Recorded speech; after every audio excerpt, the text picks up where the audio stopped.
Every morning, the sun filters through the blinds of my small Logan Square apartment in a neighborhood always rushing. The city churns outside, but in here, everything is silent. I'm Ethan Miller, 24, and no matter how much I work as a handyman, my personal life is a desert. My apartment has worn carpets, the kitchen table is my makeshift office, and the refrigerator, an empty echo of meals I never make.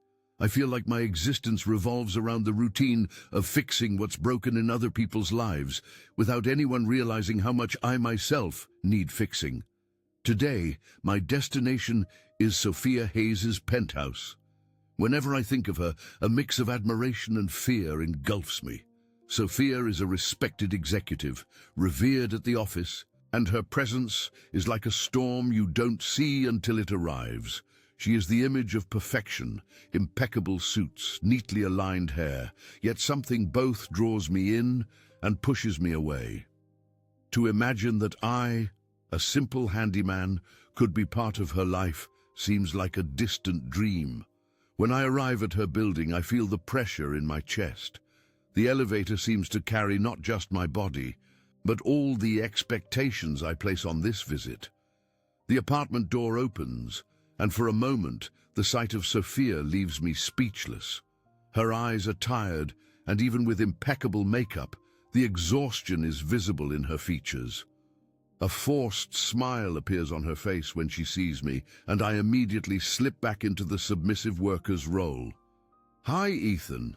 Thanks for coming so quickly," she says, her voice firm yet slightly trembling. "Of course, Miss Hayes. What happened?" I force myself to maintain composure, but the emotional distance between us is palpable. "A plumbing emergency," she replies, gesturing toward the bathroom, her expression oscillating between frustration and vulnerability. "I need you to look at it. I can't waste any more time." As I examine the problem, the tension mounts. The scent of cleaning products mixes with the aroma of coffee she left on the table. I wonder if she does this to maintain control, or if she believes it protects her from life. I fix the plumbing quickly, but the feeling that something is about to change lingers in the air. The silence stretches as she checks her work messages, and I feel the weight of expectation. What did I want? For her to see me as something more than just a fixer? The answer is clear, but I can't even articulate it. The clock on the wall ticked, and the pressure of time became almost unbearable. I wondered if she sensed how insignificant I felt standing before her. My entire being throbbed with a profound insecurity. "Are you all right?" I asked. It was just an attempt to break the silence, yet the question resonated more deeply than I intended. She shot me a surprised glance, and for a second I glimpsed the Sophia, who wasn't the perfect executive, but rather an exhausted woman. "I just need a moment. Things are complicated." But before I could respond, she quickly reverted to her professional facade. "Thanks for your help, Ethan. I'll call you if I need anything else." And there, in the now fixed bathroom, a feeling that something was about to change settled within me. What it would be, I didn't know. What I did know was that somehow I wanted to be more than just a handyman. I wanted to be seen not just as a worker or a fixer, but as someone who could understand Sophia's fragility, perhaps even be a pillar in her life. But how could I do that? The fear of being insufficient weighed heavier than any broken pipe. As the day unfolded, my mind remained fixed on that encounter. The memory of Sophia, with her tired eyes and rigid posture, haunted me. I wondered how such a strong, successful woman could be surrounded by so much loneliness. I recalled the first time I saw her, in a team meeting, when she strode into the room like a force of nature. All eyes turned to her, and I, in my corner, merely absorbed her presence. The way she spoke, every word laden with confidence, the way her colleagues respected her, all of it left me fascinated. Life had brought me here to be a handyman fixing what was broken, yet at the same time, I felt like I was what was wrong. Looking at her, I realized Sophia had built a castle of success, but what I saw were the fissures in the structure. I didn't know her deeply, but I felt that behind that unshakable facade lay a vulnerability she couldn't show. In the following weeks, my routine became a cycle of repairs and calls to Sophia. Each visit to her River North penthouse was marked by a jolt of emotions. While she tried to maintain her composure, I began noticing small details that made her more human. The perpetually excessive coffee cups in the sink, the clothes strewn about from a tiring day, and that tired expression she tried to hide beneath her makeup. It was as if I stood before an artist, trapped in her role, who, in a moment of carelessness, let the mask slip. One time, while I was fixing a flickering lamp, she commented, "You seem to know how to fix everything, Ethan, not just light bulbs." For a moment, her voice carried a shyness that didn't quite fit her leader's image. I didn't know what to say, but I felt my heart race. What did she really mean? I thanked her, but the conversation didn't go any deeper. What she didn't know was that I felt broken too. As the days passed, I realized the power difference between us was immense. She, a successful executive in her River North penthouse, and I, a handyman from Logan Square living off repairs. The disparity felt like an abyss to cross. But there were moments when she seemed more approachable. A sincere smile after a repair, a light comment that made me feel like I was being noticed. Each small gesture from her carried weight, and I cherished these moments as if they were treasures. One evening, while I was organizing a shelf in the corner of her living room, she made a joke about how her space felt more like a storage unit than a home. I laughed, and for the first time I saw a sparkle in her eyes. "You have a way of making things lighter, Ethan. Sometimes I wish I had that ability." Those words stuck in my mind. How could she possibly think that when I felt so insignificant? But life continued its course, and Sophia's professional obligations weighed heavily on her. The pressure of her job in the loop seemed to intensify, and she grew more distant. On one occasion, I saw her in a meeting, surrounded by respectful people, debating strategies and projects, but her distant gaze and the way she forced a smile left me feeling distressed. I felt an impulse to go to her and ask if she was okay, but at the same time the fear of overstepping kept me rooted. Then, one day, as I was organizing some tools in my truck, I was surprised by Sophia's presence. She approached me with a look that blended anxiety and determination. "Ethan, can you help me with something that has nothing to do with repairs?" I looked at her, confused. "Of course. What do you need?" She hesitated for a moment, as if preparing to expose herself. I'm feeling a bit overwhelmed. Would you mind accompanying me to a corporate event? I need someone to remind me that I'm more than just an executive." The invitation caught me by surprise. It was like she was making a plea for help. Simultaneously, the opportunity to be closer to her made me nervous. "I'd love to, but I'm not exactly the kind of company you need at a corporate event," I replied, trying to hide how much the idea thrilled me. "You're exactly what I need," she said, with a smile that seemed genuinely grateful. "Sometimes, being surrounded by people so formal is exhausting. I just want to feel a little lighter." That phrase echoed in my mind, and the idea of going to the event as support for Sophia made me anxious. The status difference seemed even starker, but at the same time, there was a spark of hope. I wanted to be the one who could make a difference, even if just for one night. So, we agreed to meet at the event entrance, and as I counted the minutes, my mind danced between anxiety and expectation. What would that night hold? A chance to know her better, to see Sophia beyond the executive everyone admired. The desire to connect with her grew, and the vulnerability we both hid began to feel less terrifying. And in that moment, I realized that perhaps true richness was in finding a home where vulnerability was valued. The night of the event arrived faster than I expected. As soon as I dressed, a wave of nervousness washed over me. The tie I had put on felt more like a symbol of discomfort than elegance. But I couldn't let it overpower me. I had a mission to be a support for Sophia. When I arrived at the venue, an elegant ballroom with twinkling lights, my heart raced. There were familiar faces, many of whom I recognized from the company hallways. Sophia wasn't there yet, and I wondered if she was nervous too. The atmosphere was charged with expectations, but I felt like a fish out of water. People floated in their groups, and I stood there solitary. Finally, I saw her. She entered like a true queen, her black dress fitting her body perfectly. A glow of confidence emanated from her, but something in her eyes betrayed apprehension. When our gazes met, a smile formed on her lips, and I realized she recognized me. "Ethan!" She greeted me with a warm hug. "I'm so happy you came." "Me too, Sophia. You look incredible," I said, and the sincerity surprised me.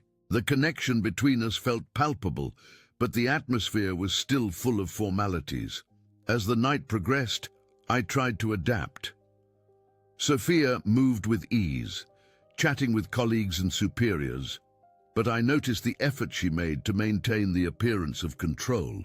At one point, while exchanging words with a director, her smile became slightly forced.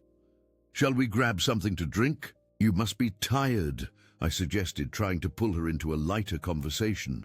"Yes, please," she replied, relieved. We got our drinks and found a quieter corner. "Sometimes all this seems so superficial, doesn't it?" Sophia said, looking around. "I suppose so. You seem comfortable, but I see more behind that facade," I replied, gaining courage. She offered a genuine smile.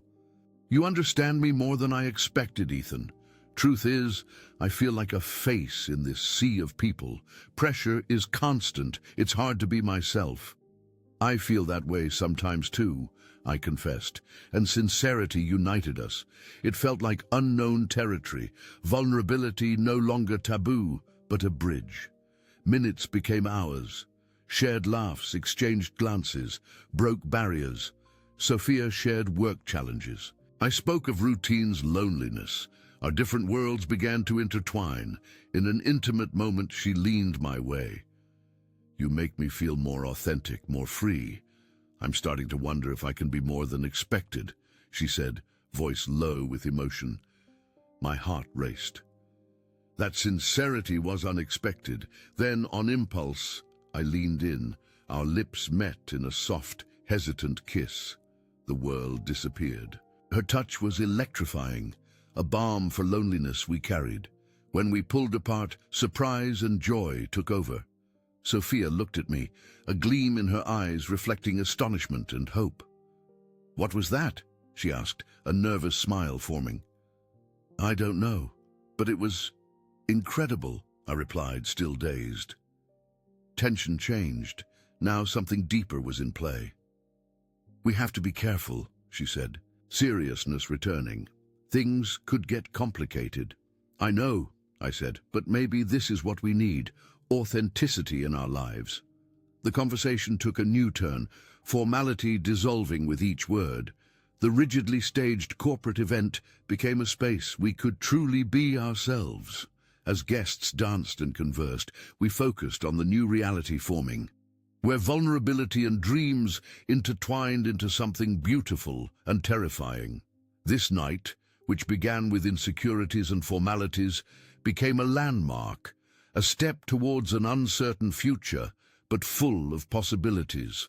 And, as I reflected, true richness was in finding a home where vulnerability was valued. That night at the event was just the start of a new phase in our lives. Coming home, my heart raced, my mind swimming with everything that had happened between us. The kiss we shared echoed in my thoughts, like a mantra of possibilities. But then, the stark reality of it hit me like a splash of cold water. Sophia was an executive, a woman revered in the corporate world, and I, just a handyman, a fixer of broken things. What could this possibly mean for us? In the days that followed, our messages grew more frequent. Conversations that used to be about repairs and plumbing issues now morphed into something far more intimate. We talked about our fears, our longings, and the pressures each of us faced in our own lives. And as we connected, I began to see just how much Sophia was struggling to navigate her new reality. One evening, as we messaged back and forth, she sent me a text that truly worried me. "Ethan, I have to tell you something. I'm feeling lost. My divorce has been harder than I ever expected.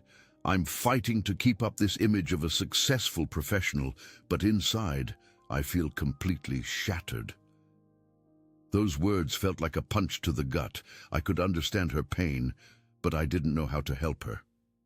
"Sophia, you don't have to keep up that image alone. I'm here for you," I replied, trying to show her she wasn't in this battle by herself. The next day arrived, and Sophia called me for a private meeting at a boutique cafe in the Loop. When I got there, she was already sitting at a corner table, a worried expression on her face. Her hair was down, and her makeup seemed a little heavier than usual. It made me realize she was wrestling with an internal storm. "Hi, Ethan," she said, trying to smile, but the light in her eyes was gone. "Thanks for coming." "Of course, anytime you need me," I replied, taking the seat across from her. "What did you want to talk about?" She hesitated, staring at the coffee cup in front of her. I don't know where to start. I feel like I'm at a turning point, and everything just feels so messy."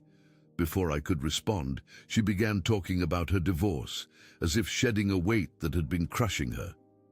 "He always expected me to be perfect, and when I couldn't be, everything just fell apart. Now I feel trapped in this image of success, but inside, I'm just a broken woman," she confessed, and the pain in her voice was palpable. My heart ached as she spoke. I wanted to hold her, unsure if it was the right moment. "Sophia, you don't need to be perfect. No one is.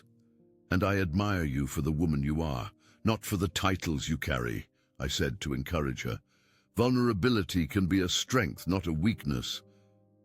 She looked into my eyes, and a heavy silence settled between us. Then, with a hesitant movement, she reached out and touched my hand, as if seeking comfort. "You make me feel safe, Ethan. Sometimes I feel like you're the only person who truly sees who I am. I don't know what that means, but it feels good."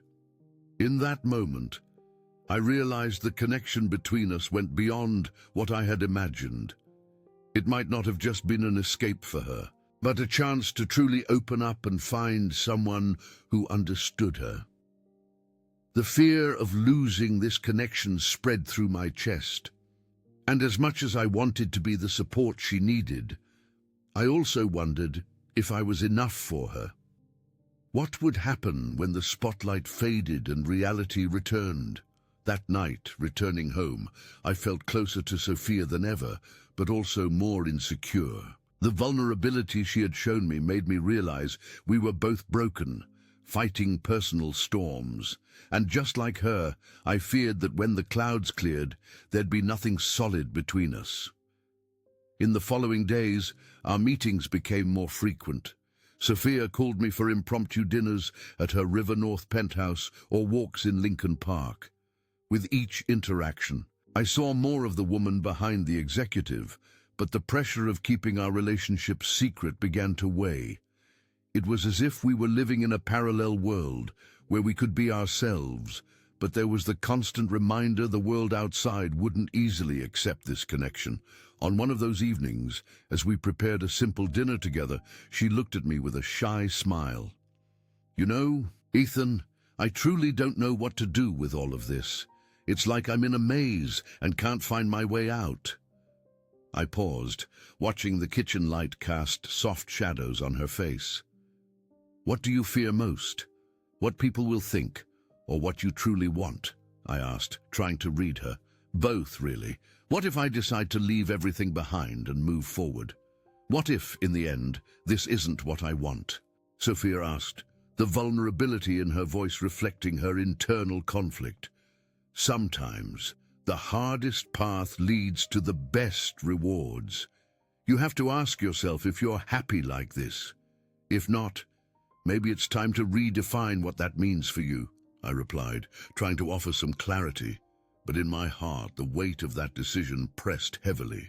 Her life was overflowing with responsibilities and expectations, and the thought that I might merely be an escape for her made me feel utterly insignificant. The light that had just begun to rekindle in her eyes could easily dim again if she chose to revert to the woman everyone expected her to be. As we gazed at each other, a silent tension grew. I yearned to be the answer to her questions, but insecurity consumed me, and there, in the kitchen's soft light, I realized that whatever happened, the vulnerability we shared was a force that could either unite us or pull us apart. The night went on, and as we talked about our fears, the kitchen filled with laughter and a faint scent of home-cooked food. But deep down, we both knew the storm was coming. The decisions we'd make in the next few days would shape our lives in ways we couldn't yet grasp. And so, as vulnerability began to intertwine in our lives, I wondered if we could find a path to not just happiness, but the authenticity we so deeply sought. As weeks passed, the tension of keeping our relationship secret and our growing connection became unsustainable. Each authentic encounter was like a breath of fresh air, yet the weight of the secret grew oppressive. Every private moment felt precious, but dangerous too. One afternoon, as I was reviewing some documents in my small Logan Square office, I got a text from Sophia. "We need to talk. It's urgent." My heart raced. I knew that phrase usually signaled something serious. What could be so urgent? Anxiously, I replied quickly, "Of course. Where do you want to meet?" She asked me to come to her River North penthouse. The image of her worried expression stayed with me on the way. As I entered her building, a chill ran down my spine. What could she be thinking? I wanted her to know I was by her side, but uncertainty began to consume me. When I arrived, she was waiting in the living room, her gaze a mix of nervousness and determination. "Hi, Ethan," she said, trying to smile, but her voice betrayed her unease. "Please, sit." I sat, my heart still racing. "What happened?" I asked, concern clear in my voice. "I received a job offer," she began, her hands nervously intertwining. "A new position in another city, a fantastic opportunity for my career." "That's incredible," I exclaimed, trying to rein in my anxiety, but I quickly noticed a shadow across her expression. "But you don't seem excited." She took a deep breath and looked down, as if weighing her words. "It's just, the offer comes with a price. If I accept, I'll have to leave all of this behind, and that includes us." Those words struck my chest like an arrow. The idea of losing Sophia, of watching her leave for another place, left me paralyzed. "Sophia, you don't have to decide anything right now. Think it through," I said, trying to maintain composure, but my voice betrayed the fragility of the situation. "I know, but the truth is, I really need a change, and this offer might be the solution I've been looking for. But what worries me most is that I don't know if I can leave you behind," she replied, her eyes glistening. It was as if a slender thread connected our hearts, vibrating with an intense emotion. "I want you to do what's best for you, but I also can't deny that this scares me. We were just beginning to build something, and now, this..." I was struggling to find the words, but powerlessness consumed me. She stood and began to pace the room, her hands clasped behind her back. "I feel like I'm being pulled in opposite directions. The life I've always wanted, and the connection I'm starting to form with you. And at the same time, I'm afraid this connection is just an escape from what I truly need to do. Sophia, you're a strong woman. Of course, You need to make the best decision for your career, but what you feel for me is real, and that needs to be considered too, I said, my voice firm. I can't be the reason you don't pursue your dreams. She stopped and looked at me, her eyes brimming with tears. But what if I can't balance everything? What if I end up losing both you and the opportunity? What do I do if I find I'm not capable of handling the pressure of a new position and at the same time maintaining this relationship? We have to be honest with each other and with ourselves. Let's not let fear separate us. If you decide to move forward, I'll be here, and if you need some time, I understand, I said, trying to offer her a path where authenticity could prevail. The conversation flowed between us, marked by moments of silence and sincere vocalizations of feelings. Sophia began to open her heart, speaking of her insecurities and the pressure she felt as a woman in a prominent position. Her vulnerability resonated with me, and I realized we weren't just two people in a relationship. We were two human beings trying to find a path amidst emotional storms. As the night deepened, tension eased into mutual understanding. Our chasm became a bridge, a deeper connection. Both struggling yet vulnerable, it hinted we might find a way. After a long talk, Sophia said, I need time to think. Don't feel left behind. I must do what's right for us, my career, our connection. I understand, I replied, a mix of pain and hope. No matter your choice, I'll root for you. You deserve happiness and fulfillment. Thank you, Ethan. That means a lot, she said, soft smile. You're incredible. Burdened by uncertainty, I left Sophia's River North penthouse with mixed emotions. Doubt and anxiety for our future lingered. Shared support bound us. Her pursuing dreams, though I feared her departure, filled me with pride. Days passed. Routine continued, but tension remained palpable. Sophia grew distant, lost in career thoughts.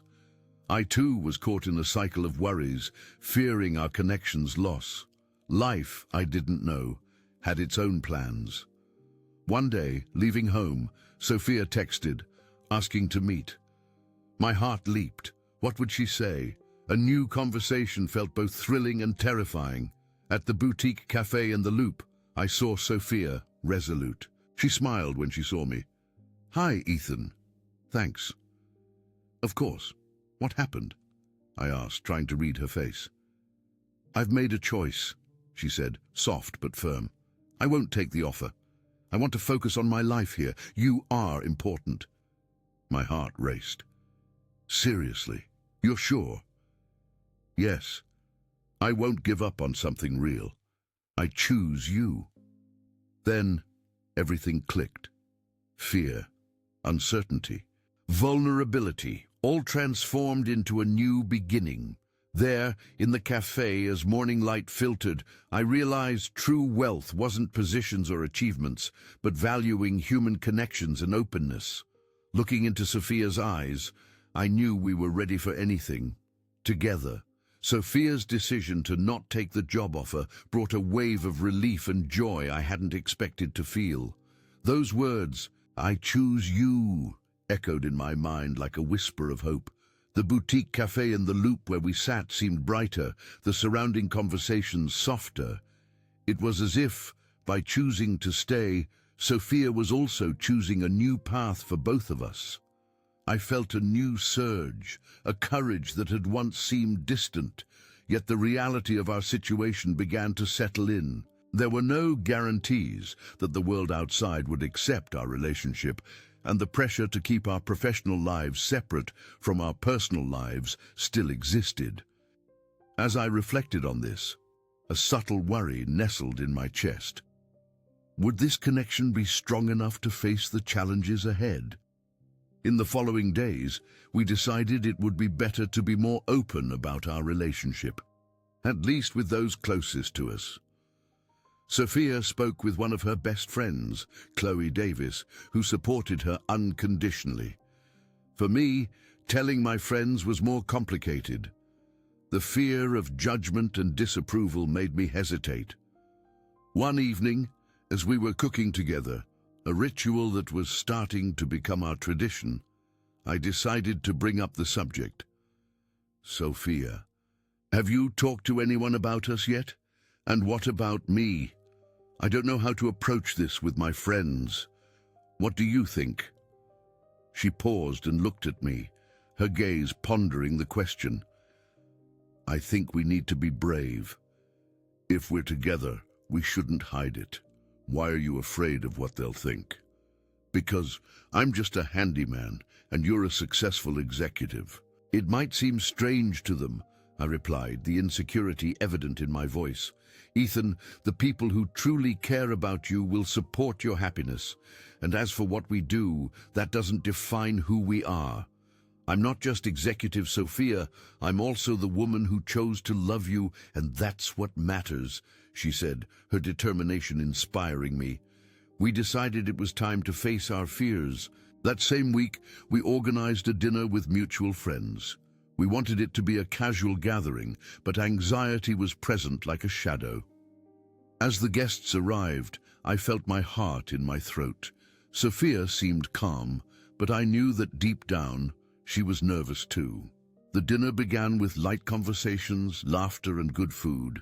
Slowly, the drinks started to flow, and the atmosphere became more relaxed. As time passed, when everyone seemed at ease, Sophia and I exchanged a significant look. It was time to tell them. Folks, before we go on, we have something to share with you, Sophia began, her voice steady, but with a slight tremor. Ethan and I are together. A sudden silence fell over the room. I could feel my heart race as everyone processed the information. Expressions ranged from surprise to hesitant smiles. Then, Sarah, who was always the most outgoing of the group, broke the ice. "Wow, that's amazing! Congratulations, you two," she said, raising her wineglass. The euphoria she brought seemed to be contagious. One by one, our friends began to express their support. The light mood returned, and I realized my fear of judgment didn't materialize. We were surrounded by supportive friends. Looking at Sophia, I saw a smile of relief bloom on her face. She was as happy as I was, and the courage we both showed in that moment brought us even closer. In the days that followed, the connection between us strengthened. But the pressure at work began to intensify for Sophia. Her company was undergoing a restructuring, and her hours became long. The stress started to take its toll on her. One evening, as we watched a movie, I noticed she was distant, lost in thought. "Sophia, are you okay?" I asked, concerned. "I'm just worried about work. We have an important meeting tomorrow, and I feel like my decisions will affect the team. It's all so intense," she replied, frustration visible on her face. "You're amazing at what you do, Sophia, and you're not alone in this. I'm here to support you," I said, trying to encourage her. She smiled, but the worry was still there. "What if I fail? What will that mean for us?" "If I can't pull this off," she said, the vulnerability in her voice echoing in my heart. "You will succeed, I know it, but regardless of the outcome, that doesn't change what we have. I'm here with you, and we'll get through this together," I said, holding her hand. The next morning, she left the apartment with a mix of determination and anxiety. I watched her go, knowing she was about to face a significant challenge. As the door closed, a subtle fear settled in me. What if she felt so pressured to be the best she could be that she ended up pulling away from me? The day passed slowly, and when night fell, my heart leaped as I heard the key in the lock. Sophia walked in, and her gaze was lost in thought. "How did it go?" I asked, anxious. "Hard. The meeting was tense, and I feel like things might change for me," she said, her tone heavy with concern. "You did your best, and that's what matters. Let's talk about it. I want to hear everything," I said, trying to be a safe harbor. She sat beside me and began to talk about the meeting, the decisions she had to make, and the pressure she felt. As she spoke, I realized how her vulnerability was a fundamental part of what made her so incredible. In moments like these, I felt like I was more than just a handyman. I was someone who truly understood her. And so, as our conversations deepened and vulnerability became the foundation of our relationship, I realized we were growing together. The road ahead was full of uncertainties, but the courage to face it all side by side was everything we needed. As the weeks passed, the pressure on Sophia at work escalated.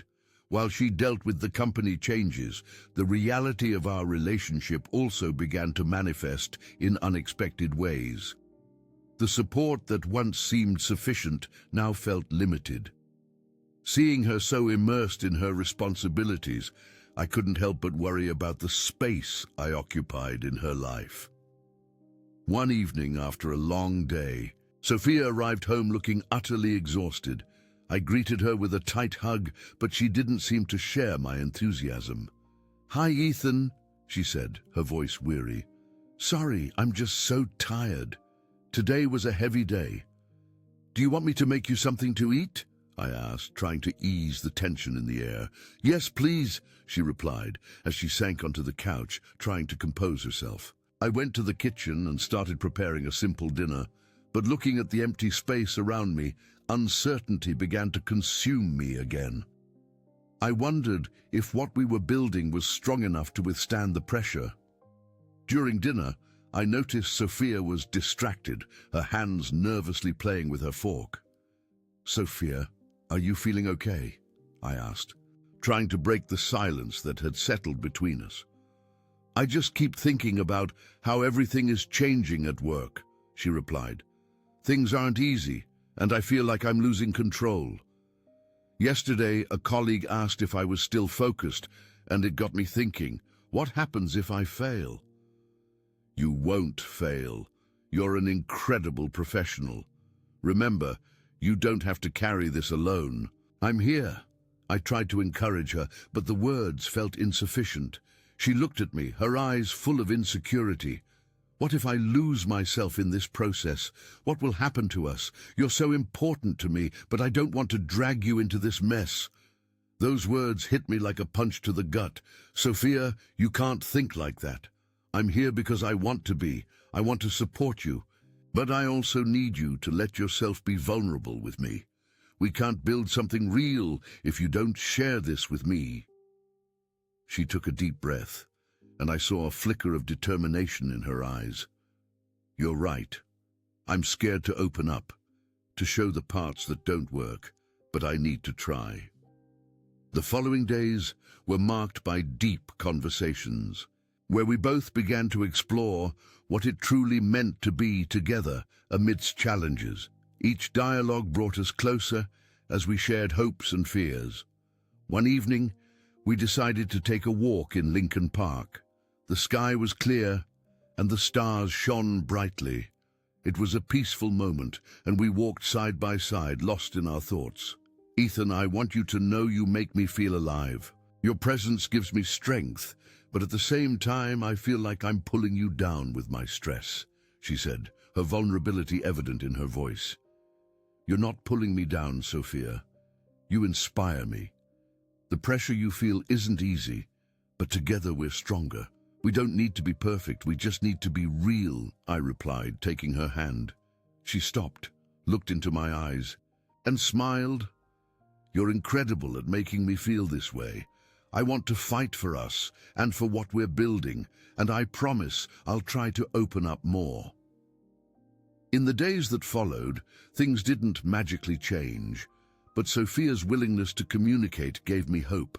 She started implementing small changes at work, trying to balance her responsibilities, but without giving up on us. It was a conscious effort, and I admired her courage.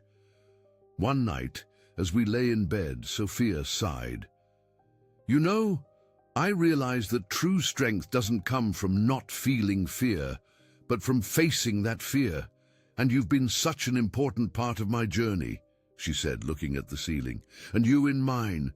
What we're doing is special, and I want to keep building this," I responded, feeling the weight of her vulnerability. In that moment, I realized that regardless of the challenges, our relationship had become a safe space for both of us. We were ready to face difficulties, and I knew that the true richness of our connection lay in our willingness to support each other, even through storms. As life went on, the certainty that we were together, as partners, began to solidify. The future was still uncertain, but now, instead of fearing the unknown, we were ready to face it, side by side.